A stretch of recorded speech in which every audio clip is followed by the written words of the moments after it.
Jeremy Jensen. I'm the founder and CEO of Encore Search Partners. We're a 40-person recruiting firm headquartered here in Houston, Texas. And so we're focused on recruiting professional and technical talent nationwide here in the U.S. And we really kind of only focus on positions 100,000 and above salary.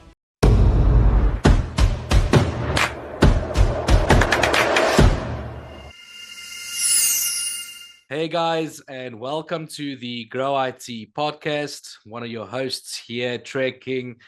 And today we are very excited to have our guest, Mr. Jeremy Jensen from Encore Search Partners. And today we'll be, diving a bit into his story, what it is that his company does, and then some engaging insights, as always, into the technology industry. So make sure to stick around for this one. But without further ado, Jeremy, welcome. Excellent. Thank you for having me today. Jeremy, we need to thank you for hopping on. To kick things off, if you could kindly introduce yourself and just tell us a bit of background, a snippet or two of your story, please. Absolutely. Yeah. Jeremy Jensen. I'm the founder and CEO of Encore Search Partners. We're a 40-person recruiting firm headquartered here in Houston, Texas. And so we're focused on recruiting professional and technical talent nationwide here in the U.S. And we really kind of only focus on positions 100,000 and above salary. And so I'm 40 years old. I'm divorced. I'm a father of 3 sons. I'm a native Houstonian, and I love driving fast cars and closing big deals. Those are the 2 things that I love. Jeez, I love those two, man. That's awesome. tell tell me, Jeremy, how's it so that you got into this market space? What is it that like sparked that initial interest, right? What you're so passionate about? Yeah, a couple of different things, right? So whenever I was 24 years old, I was working for a 50-person pipe, valve, and fitting distributor in Houston, Texas, and we were privately owned. And I worked directly for the owner of the company. So you can imagine at 24, I learned so much Yeah. about business, right? I mean, I essentially carried his briefcase everywhere that he went. And that gave me a tremendous amount of visibility into sales, marketing, finance, IT, having tough conversations as a leader, progressive discipline, things of that nature. And so one of the responsibilities that I had at that company was I created an email marketing program to generate sales leads for our sales team. Yeah. And I did so well. In the course of the 1 year of employment that I was there, I actually sold over $5 million worth of product. That's crazy, man. And so the company was like, this is unheard And of and in thinking email and marketing. back then, obviously as well, that's awesome. Yeah, this is back in 2009. Yeah, absolutely. And so, it was before really sophisticated spam filters on email clients, right? And so it was a little bit easier. We were getting about a 60% open rate on cold email, about a 15% reply rate. Now, I mean, those numbers are just unheard of on email Yeah. marketing. We get less than 0.5% response rate on our email marketing initiatives. But long story short, I started my first email marketing business in 2010. It was Yeah. called Market Share Solutions, to where companies would pay me to go in and do drip marketing campaigns for them to generate sales leads. I did that for a couple of years, and I said, man, half my clients are staffing and recruiting companies. I'm charging them $3,000 a month, but they're closing these huge deals because of the service that I'm providing.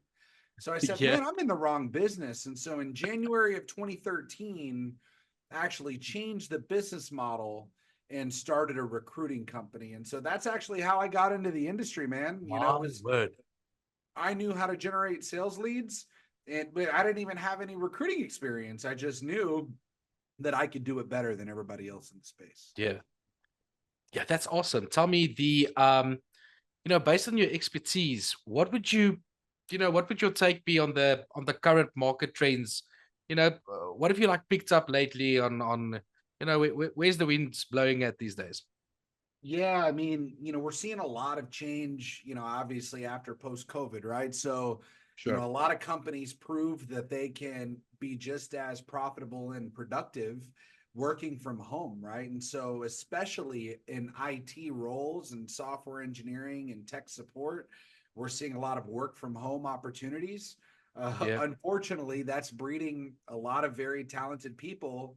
They might have two or three full-time jobs at one time, to Yeah. where they're providing engineering to this company and this company. They're working from home. They're yielding 2 6-figure salaries, and they're able to be just as productive for the companies that they work for. And so, employers, whenever they find that out, obviously it doesn't sit very well with them, right? Yeah. But it's kind of a nature, of the beast, right? And so, a lot of companies in the last 18 months have asked their employees to come back into the office, right, for collaboration purposes. The companies that still feel comfortable working from home Yeah. are, from what I've seen, are third party, like billable to the client environments. So think about like software engineering firms, project architecture, right? Mm-hmm. To where, as long as the engineer is hitting their revenue figures, right, as far as what we're billing to the client, they don't care if someone works 3 hours a day or 10 hours a day, right? And so we're seeing a Yeah. lot of tech talent really looking for hybrid work schedules, work from home opportunities, flex schedule, flexible hours, right? And that's been a big kind of change of what we've seen in the hiring market over the last 2 to 3 years. Companies, after they secured their PPP funding and ERC funding in the US, there was Yeah. a tremendous amount of job creation, right? They were creating opportunities because the government printed $8 trillion of stimulus money in order to keep the economy going. And so there was a lot of projects being implemented. There were a lot of hiring, being done. And so I think over the last 18 months or so, really a lot of the job creation that we've seen have really just been backfilling open roles and not necessarily creating new positions. And so, the stock market is still good. Commerce appears to be still great. It's definitely better than it was pre-COVID, but not as good as it was in 2021 and 2022 from what I've seen. Excellent. That's a interesting take you've got on obviously on the market currently. The I think this is maybe a good time for you to maybe just in detail tell us a bit more about what it is, what your company does. Yeah, so companies turn to us when they're looking for very technical unicorn talent, is what we call it, right? So, Yeah. if you're looking for, a software engineer that, is prevalent in a very common architecture, maybe you can post a job on LinkedIn or Indeed. You can get 100 resumes and hire the best one, right? But Yeah. companies turn to us whenever they need very, very niche talent, right? People with very focused expertise on one very specific type of software or architecture, right? And so, like today, we sent out an invoice for a senior SailPoint architect that had experience in developing information systems for identity and access management systems for the Department of Defense. And so they needed top level security clearance, right? And so Yeah. there might only be 10 people in Yeah. the That's very entire nation specific. that have that experience. Yeah. Well, you call Encore Search Partners, we identify the 10 people, and we're so skilled at poaching people from your competition to where our job becomes very simple, right? Cold call, cold email, cold text message. Sometimes we even cold message them on their Facebook or Instagram to try to get their attention, right? But we're Yeah. Yeah. headhunters. That's what we do at Encore Search. That's very interesting. Tell me, the I would like to hear your take on, uh, I'm used to, thinking about hunting, and then you think about poaching as well, right? And now obviously there's some poaching when it comes to IT talent as well, right? I would just like to hear your take on what's your thoughts when it comes to poaching, let's say IT talent from competitors. Yeah, I mean, I'm not sure what the culture is in South Africa, right? But here in America or in the UK, Yeah. I don't think that there is a negative stigma associated with just cold outreach trying to poach from your competition, right? You know, the Yeah. days of us having this gentleman's agreement and you don't poach my people, I don't poach yours.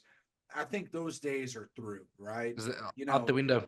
it's out the window, right? You know, I think, you know, employees recognize that the companies are going to do what's in the best interest of the shareholders in general, right? And so, you know, the idea that you need to be loyal to your company because they're going to be loyal to you, I think that, you know, with the layoffs that were done in 2020, Yeah. right? Yeah. And not to mention back in 2008 and here in Houston in 2014, 15, and 16, when the oil and gas industry was depressed, I think the loyalty component is not as prevalent as maximizing your income potential in order to provide for your family nowadays. And so headhunters like us, Yeah. right, have had an opportunity to really rise to the surface and grow our top line revenues if we are aggressive at getting top talent engaged. Very interesting. And if you don't mind, if we can maybe just take a step back and look at not just necessarily from the recruitment perspective or even the IT world perspective, but just business in general. Um, I mean, you've been around the block, right? You've got quite a colorful background. In your opinion, Jeremy, what type of mindset, like, would you say is needed to be a successful founder of a company? You know, everybody has the capability to start a company, right? You know, to become a founder, the barrier to market entry is very little, right? You can go on GoDaddy or Wix and create a website with And a register, $99 yeah, template, yeah, right? You can go to llc.com and incorporate a business. You can go to your bank and create a business banking account. And so it's actually very easy to start a company, right?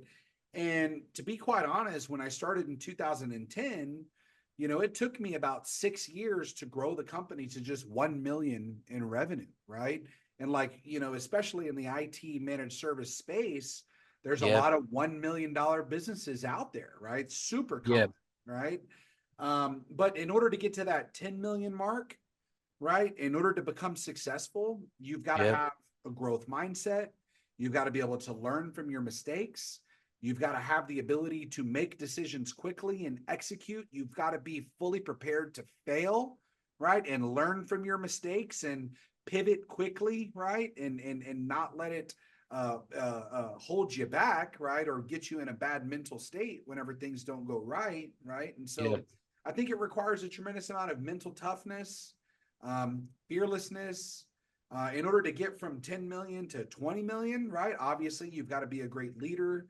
You've got to be a great inspirer of others. You've got to be great at branding and marketing and client retention, right? It's a completely different set of skills that take you from 0 to 1 million, 1 million to 10 million, and then 10 million and above, right? And so, you know, one of the critical things to our success was just providing a tremendous amount of clarity to our mission, our vision, our core values, and then actually being consistent with saying what we were going to do, but yeah. better yet, doing what we said we were going to do, right? You're gonna Because do. that level of like follow through that we have as an executive leadership team breeds a tremendous amount of trust with our employees that only motivates and inspires them, you know, to become high performers in our organization, right? So that authenticity, that clarity, right, around what are we doing, why are we doing it, and where are we going? Where we're doing it. Before we move along, I was thinking about this. Well, actually, a question I wanted to ask you, before you came on. In With recruitment, do you see a big difference when it comes to talent or dedication between the different generations? Of let's take it from, let's say, from a baby boomer point of view and Gen X and all of that and whatnot, right? Is there like a change that you're picking up when it comes to quality or how things would differentiate between these, between each other? I'd just like to hear your take on that. Yeah, I mean, you know, Because a 100%. lot of people, Jeremy, There's a lot of people are complaining. I'll be honest with you. I'm sure you're aware of that, right? I hear that quite often when it comes to like typically our clients and the people that they hire. There's a lot of complaints. Yeah, I mean, there's definitely positives and negatives associated with, I think, every single generational class, right? Sure. When you look at the younger generation, Gen Z and very young millennials, they Yeah. have the ability to consume and apply knowledge at a rate that's unseen in even my generation or older generations, right? They literally grew up with iPads and technology in their hand, Technology, right? right? And Yeah. so they don't know any difference, right? And so, whenever you look at their capability, I think that there's definitely a lot of pros associated with the very young generation, right? They learned on the new technology. They didn't learn on old tech stacks and have to relearn on new tech stacks, right? And so it's just their only way of thinking. And so you might have a 2-year engineer or architect that might even be more skilled, right, than somebody with 15 or 20 years of experience. And that 2-year engineer Interesting. might only be expecting 100,000 salary or 110, and Yeah. that Yeah. person with 20 years might be 200K in salary. And so what we're seeing is there's employers that are shying away from investing in the mid to late career talent because their compensation expectation is too high, and they're really putting all their eggs in the younger talent basket right now. The challenge with that is people in the young generation, they've grown up with shortcuts their entire life, right? Yeah.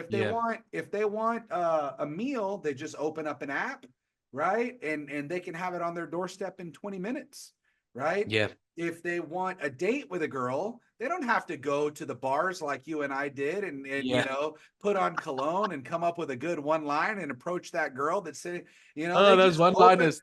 they just open up an app and they swipe right, and then here we go. Somebody Bob's your shows up at uncle. their doorstep, Yeah. in 20 minutes, right? And Yeah. so, they want, especially when they're really, really good and really, really talented and they know it, they want that income advancement and they want that career advancement way faster than you and I got it. And so you might have a 2-year skilled engineer that wants to be a director or an executive vice president before the age of 28 years old, right? And Yeah. it's unfortunate that sometimes they're so talented to where we have to succumb to their demands in order to get their productivity and their expertise. And so we're seeing people advance really quickly now, but then there is this new age in this gig economy where, freedom and flexibility is so wanted, to where Yeah. we're using a lot of young talent that's leaving organizations in a full-time W-2 salary capacity and becoming independent contractors and starting their own consulting businesses because they want more freedom and flexibility in their career, especially whenever they're Yeah. super talented. Very, very interesting. What a interesting take. And then we spoke about obviously your journey, to where you up until where you are now. What are some of the most important things, if you don't mind, maybe to give us one or two nuggets, just for talking about the younger generation now wanting to enter the market, maybe from an entrepreneurial point of view, or growing, or moving up in management. What are some of the important things that you've learned in your career? If you don't mind, just maybe sharing one or two. Yeah, I mean, the number one thing is the idea of a 4-year education, being mandatory in order for career advancement in the technology space. Yeah. That is not a requirement anymore, right? We're seeing so many people go in and become 150,000, 200,000, upwards of 250,000 in student loan debt, right? Yeah. Just because they wanted to get a degree or an advanced degree in computer science or any type of STEM, right? Yeah. Obviously, I'm not telling you don't need to go to college. There's a lot of career paths where it is mandatory. But when we talk about technology, quite often, our clients are really more interested in what professional certifications and accreditations do you have, right? Are you CISSP certified? Are you skilled as a certified Scrum Master and Agile experience, right? And do you have the ability to be a high performer, right, without the use of AI and certain cheat, type websites in order to do it Yeah. for you, right? And so, I think that's another valuable thing that young talent needs to recognize is there are sophisticated artificial intelligence platforms out there that are almost going to make a lot of these programming roles obsolete. But when you look at the architecture, roles, whenever you look at the support type roles or the quality assurance, right? People that have strong technical skills, right? And have the ability to interface with clients and justify, right?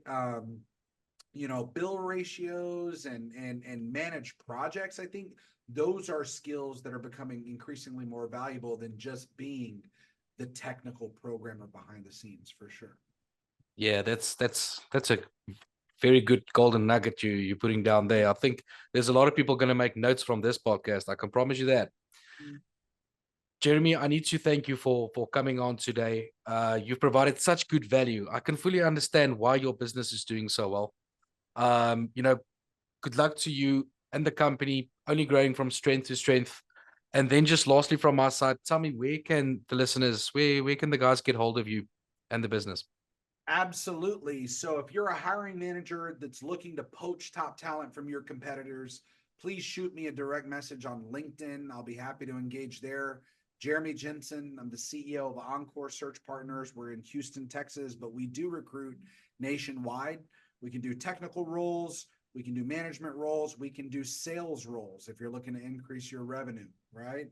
If you want to follow my personal journey, you can find me on Instagram. It's just my name with a blue check mark, Jeremy Jensen. I'll be happy to connect with you there.